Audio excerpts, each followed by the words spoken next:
Signs the Holy Spirit is moving in your life and you might miss. There are moments in life when we ask ourselves a question we rarely voice aloud.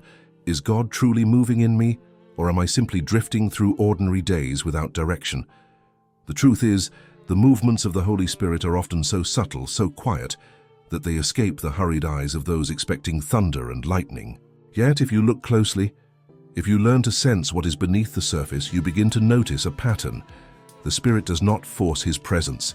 He whispers it. He does not always part the sea, but He reshapes the tides of your inner world until you cannot deny something beyond yourself is at work. Imagine standing in the middle of a storm, bills unpaid, relationships strained, doubts echoing in your chest. On the outside, everything appears uncertain, and yet within you something feels different. A seed of calm, a quiet reassurance you cannot explain, begins to push back against fear. This is not coincidence. It is not a psychological trick. It is the gentle imprint of a presence that is both divine and deeply personal. The Holy Spirit moves in ways that neuroscience would describe as rewiring your mental circuits, reshaping the brain through focus, attention, and resilience. He redefines habits, softens hardened thoughts, and illuminates blind spots you did not know you carried. This is where philosophy and faith intersect. Descartes once sought clarity by doubting everything until only what was certain remained. In much the same way, the Spirit refines your inner chaos, stripping away illusions until only what is eternal stands firm. Aristotle taught that the highest good is found in purpose, and the Spirit stirs in you a longing for more than distraction, more than empty pursuits, a hunger for depth, meaning, and truth. The Stoics believed resilience was the armor of the soul. The Spirit transforms resilience into something more profound, not just the ability to endure, but the ability to rise renewed, strengthened, and unshaken by the weight of circumstance. So in this journey together, we will explore 12 powerful ways the Spirit moves in your life, signs that may be unfolding around you right now without your awareness. Each one is an invitation, not just to recognize divine fingerprints in your story, but to step into them with clarity and courage. What if what you thought were coincidences were actually sacred signals? What if your deepest unrest was not punishment, but preparation? And what if, in all the noise of your doubts, the Spirit had already begun shaping you for something greater? Stay with me, because the first sign we will explore reveals something extraordinary: the hidden language of the Spirit, a way of communication that often goes unnoticed, yet speaks louder than any miracle. The hidden language of the Spirit. When people imagine God speaking, they often picture dramatic visions, angelic voices, or supernatural interventions that leave no room for doubt. But the Spirit rarely works like that. His language is subtle, intimate, and deeply personal. It shows up in the quiet moments most of us dismiss as random coincidences or inner impressions. Yet, if you pay attention, you will discover that silence itself can carry a message. A sudden pause before making a decision, an unexplainable hesitation before speaking words you might regret, or a gentle nudge that steers you away from danger. These are not accidents. They are whispers woven into the fabric of your daily life. Modern psychology calls this the shaping of mental structures, the way new thoughts and patterns interrupt old cycles. Neuroscience shows us how the brain builds pathways that can redirect impulses and behaviors without you fully realizing it. But the believer understands that these moments are more than biology. They are signals of divine authorship, signs of a presence that sees further than you can, preparing you for outcomes your mind cannot yet predict. Think of it as a compass that doesn't shout, but quietly pulls the needle toward true north, guiding your steps with an invisible force. Philosophers like Montaigne once suggested that true wisdom lies in noticing what seems ordinary. The Spirit works with the same principle. He is found in the slight shift of perspective that suddenly makes you more compassionate, in the inner resistance that keeps you from a destructive choice, and in the small alignments that pull your story in a direction you didn't plan but desperately needed. It is a language beyond words, a conversation written not with ink but with timing, sensation, and conviction. When you start to recognize this hidden language, your life changes. You stop treating every event as random chance and begin to see the deeper structure beneath it. You realize that the silence itself can be a dialogue, that coincidences may be divine fingerprints, and that the spirit is always closer than you imagined. Once you notice it, you cannot unsee it. And this is only the beginning, because sometimes the spirit does not whisper comfort. He stirs discomfort to awaken what you have ignored. The discomfort that awakens you. Not every movement of the spirit feels peaceful. Sometimes his presence unsettles you, stirring a quiet restlessness that makes it impossible to stay where you are. You may suddenly feel uneasy in routines that once satisfied you, conversations that once entertained you, or even habits that once seemed harmless. This discomfort is not punishment. It is the spirit's way of shaking you awake, nudging you to recognize that growth demands movement, and movement requires leaving behind what no longer serves your soul. Cognitive behavioral therapy describes discomfort as the natural tension that arises when old mental structures collide with new truths. Your brain resists change because it craves familiarity, but the spirit confronts that resistance with gentle pressure. It may feel like anxiety or inner conflict, but beneath it is a deeper reality. You are being prepared for transformation. Andrew Huberman explains how the nervous system enters a heightened state when facing change, yet this very agitation is the catalyst for adaptation. In other words, the discomfort you feel is the sign that new neural pathways and new spiritual capacities are forming. Marcus Aurelius once wrote that what stands in the way becomes the way. The spirit often allows you to feel unsettled precisely so you cannot remain in mediocrity. He makes the ground beneath your feet tremble just enough to push you forward, away from false comfort and toward your true calling. What once felt safe suddenly feels suffocating. What once distracted you now feels meaningless. And what once dulled your spirit now awakens a hunger for something higher. Discomfort is not the absence of God's presence, but the evidence of it. When you lean into it instead of escaping it, you realize that every restlessness has purpose. It is the Spirit's hand, urging you out of the shallow waters and into the depths of who you were created to be. And sometimes, as you respond to this discomfort, you begin to notice that events in your life start to align in ways too precise to be explained by chance. The unexpected alignment of events. There comes a moment when life seems to weave threads together in ways you could never design on your own. A chance meeting with someone who speaks the exact words you needed to hear. An opportunity appearing just as another door closes. A delay that frustrates you but later protects you from harm. These alignments are not random accidents, though the world will tell you otherwise. They are signatures of the Spirit, carefully arranging the fabric of your story so that what feels accidental is in truth providential. Science describes these moments as synchronicities, patterns that defy probability and trigger deep meaning in the human mind. Psychology calls it the brain's search for significance, the way we are wired to connect events and find purpose. Yet when you look closer, you notice these alignments go beyond chance, touching the deepest places of your soul. They arrive not simply to comfort, but to direct, to correct, and to awaken trust. As Andrew Huberman explains, attention sharpens when something meaningful happens, causing the brain to mark it as important.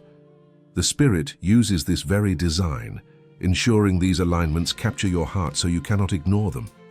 Philosophers like Aristotle taught that everything has a telos, a purpose, an end toward which it moves. The Spirit reveals that purpose not in abstract theories, but through lived alignments that unfold in real time. What you thought was a coincidence becomes confirmation. What you thought was a mistake reveals itself as preparation. The Stoics believed that the universe conspires with those who live in harmony with it. In faith, we know it is not the universe, but the Spirit of God aligning the ordinary with the extraordinary. When you recognize these alignments, your perception changes. You begin to walk with more trust, less fear, and a sense that your life is not scattered fragments but a coherent story, authored by something greater than you. And as these alignments grow, they do more than shift your external circumstances. They begin to renew your inner vision, reshaping the very way you see the world and those around you. The renewal of emotional vision. One of the most overlooked signs of the Spirit's presence is the way your perception of others begins to change. Where there was once indifference, a new depth of empathy takes root. Faces that once blended into the background suddenly carry stories you feel compelled to notice. People who once irritated you begin to evoke compassion rather than judgment. This is not simply a shift in personality. It is the spirit recalibrating your emotional lens so you no longer see people as objects in your path, but as souls carrying burdens, wounds, and longings much like your own. Neuroscience shows that empathy is tied to mirror neurons, the brain's ability to resonate with another's experience. But when the spirit renews your vision, this resonance goes beyond biology. It becomes a sacred awareness that others are not obstacles, but opportunities for love. Judith Beck describes how cognitive restructuring helps a person reinterpret situations differently. In the same way, the spirit restructures your emotional responses, rewiring your instincts from judgment toward compassion, from irritation toward patience, from apathy toward presence. Montaigne once said that to study another is to study oneself. Through the spirit's renewal, you begin to see fragments of yourself in the struggles of those around you, and suddenly your heart softens. The strength of a Stoic combined with the tenderness of divine love reshapes you into someone who feels not just for others, but with them. This renewal of vision changes relationships. Conflicts become less about winning and more about understanding. Strangers become less invisible and more human. And in every encounter you begin to sense an undercurrent of divine connection. This is not a sentimental emotion. It is the spirit teaching you to see the world as God sees it. And once your vision is renewed, the next transformation becomes possible. The quiet collapse of desires that once ruled you, now making space for something far greater. The quiet collapse of old desires. There comes a moment when things that once consumed your heart begin to lose their grip. The habits you thought you couldn't live without no longer satisfy. The ambitions you chased so fiercely start to feel hollow. The desires that once dictated your choices begin to fade, not because you forced them away, but because the spirit is gently dismantling them from within. It is a collapse so quiet that at first you might mistake it for disinterest or fatigue, but in reality it is divine renovation. Neuroscience explains that the brain rewires itself when reward pathways shift. What once triggered dopamine loses its power as new patterns form. Andrew Huberman often describes how focus and attention can reshape what the brain finds rewarding. In spiritual terms, this is the spirit redirecting your appetites, removing the taste for things that keep you stuck so that your soul can crave what truly nourishes. It's not about willpower. It's about transformation from the inside out.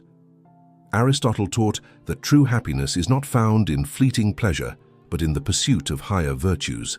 The collapse of old desires is evidence that the spirit is lifting you from shallow satisfactions into deeper fulfillment. Seneca would call this the liberation of the soul, when you are no longer enslaved by what once controlled you.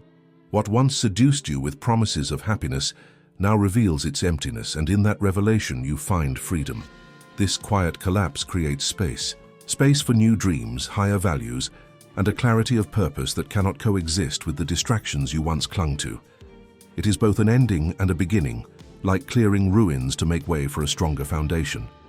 And when this happens, you start to hear another unmistakable sign of the spirit, the voice of conviction that rises within, shaping your choices with precision. The voice inside conviction. There is a voice that does not shout, yet it pierces deeper than any noise around you. It is the voice that interrupts you just before you cross a line you cannot uncross. It is the inner pull that makes you stop and rethink a choice that feels convenient, but not right. Conviction is not the same as guilt. Guilt condemns and chains you to the past, but conviction illuminates and points you toward a higher path. This is how the Spirit speaks most personally, not through force, but through the quiet authority of truth whispered within your conscience. Cognitive behavioral therapy explains that thoughts create emotions, which then influence actions. The Spirit works within that same structure, yet He does more than rearrange thoughts. He sharpens them. He cuts through excuses, dismantles self-deception, and presses clarity into moments when you would rather avoid it. David M. Clark writes about how facing distorted thinking is uncomfortable but necessary for healing. Conviction functions in the same way. It confronts illusions and offers you a chance to step into alignment with your truest values. Philosophers like Descartes sought certainty by stripping away doubt. Conviction is the spirit's gift of certainty in the moral dimension. It does not come as abstract reasoning, but as a profound sense that you already know what is right, even if it costs you comfort. Marcus Aurelius said, "If it is not right, do not do it. If it is not true, do not say it." Conviction is that same clarity, but amplified by a divine presence that refuses to let you settle for less than truth. And when you listen to this voice, when you follow the pull even against your impulses, you discover freedom on the other side. It is as if you step into a space where your soul breathes again, released from the weight of compromise. This freedom prepares you for another unmistakable sign of the spirit's movement, the unexplainable peace that holds you steady when storms surround you. The unexplainable peace in storms. There is a kind of calm that makes no logical sense. When everything around you is falling apart, when circumstances scream for panic, and when every voice says you should be afraid, something else rises within you. It is a peace that silences the chaos without requiring the chaos to disappear. This is not denial, not avoidance, and not naive optimism. It is the spirit strengthening your inner world in ways that biology alone cannot explain. Andrew Huberman often speaks of the body's stress response, how adrenaline and cortisol prepare us for fight or flight. Yet sometimes, in moments where stress should overwhelm you, another reality interrupts the system. Your nervous system steadies, your breathing deepens, and your heart rate calms.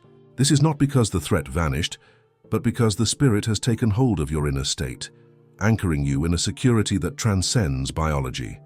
Science can describe the mechanisms, but faith understands the source.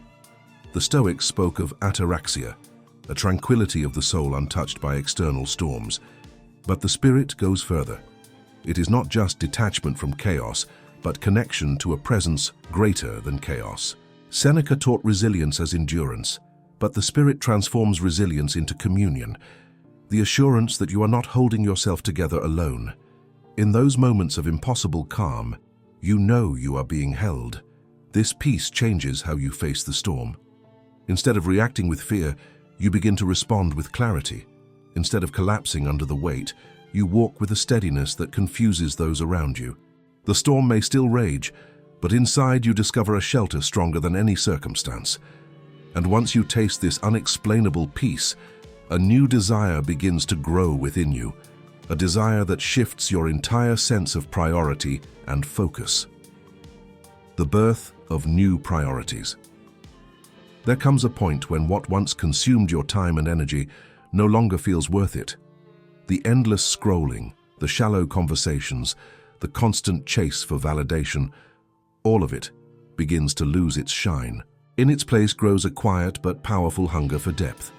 You start craving moments of silence instead of noise, prayer instead of distraction, purpose instead of busyness. This reordering of your inner compass is not a phase of maturity alone. It is the spirit rewriting your priorities so that your life reflects not just what you want, but what you were made for. Neuroscience confirms that focus is finite. The brain can only invest attention in so many directions. When the spirit births new priorities, he does so by reshaping what your brain finds rewarding. The dopamine hits of superficial pleasure lose their pull as new neural pathways open for practices that build clarity, resilience, and meaning. Andrew Huberman often explains how even the smallest shifts in daily choices create long-term identity change. Spiritually, these micro-shifts are not random. They are divine interventions steering your life into alignment with higher values. Philosophy affirms this too. Aristotle believed the highest good was a life oriented toward virtue, not fleeting gratification. When the spirit stirs new priorities, he is calling you toward that higher good, anchoring you in habits that elevate rather than deplete. Montaigne would say it is the art of choosing presence over distraction, and what emerges from these new priorities is a sense of liberation. You feel lighter because you are no longer bound to what drains you. You feel stronger because your energy is invested in what sustains you. This reordering prepares you for one of the most profound signs of all, the breaking of invisible chains that once held you captive, now falling silently at your feet. The breaking of invisible chains. Some of the heaviest chains in life are not made of metal, but of thoughts, fears, and silent prisons no one else can see. Shame that whispers you are unworthy. Doubt that tells you nothing will ever change. Fear that freezes you in place when you try to step forward. These invisible chains bind the soul just as powerfully as iron, but when the spirit moves, they begin to loosen in ways you cannot explain. A thought pattern that once paralyzed you suddenly weakens. A fear that once controlled you no longer has the same power. A shame that clung to you for years starts to dissolve, replaced by the quiet assurance that you are forgiven, chosen, and free. Cognitive behavioral therapy teaches us that distorted beliefs fuel cycles of suffering. But when the Spirit intervenes, He does more than challenge distorted thinking. He transforms the very identity those thoughts tried to define. Neuroplasticity shows that the brain is capable of rewiring itself, carving new paths where old ones kept you trapped. The Spirit takes this scientific truth and breathes divine life into it, creating breakthroughs that no self-help method could fully achieve on its own. Marcus Aurelius said, "You have power over your mind, not outside events.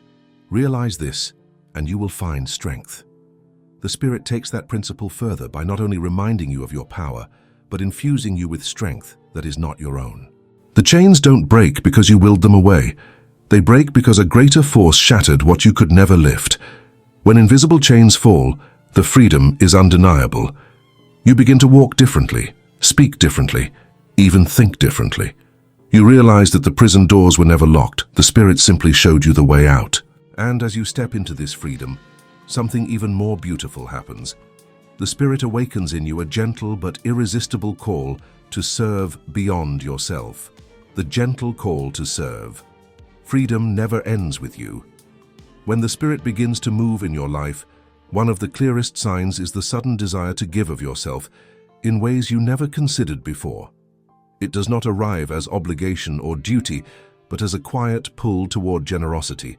You notice someone struggling, and instead of turning away, you feel compelled to step closer.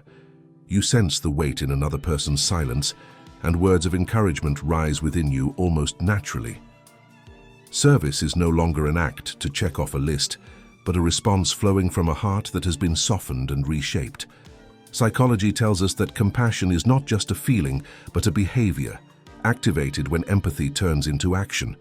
Yet the Spirit takes it deeper. He transforms compassion into a calling, one that rewrites your sense of purpose.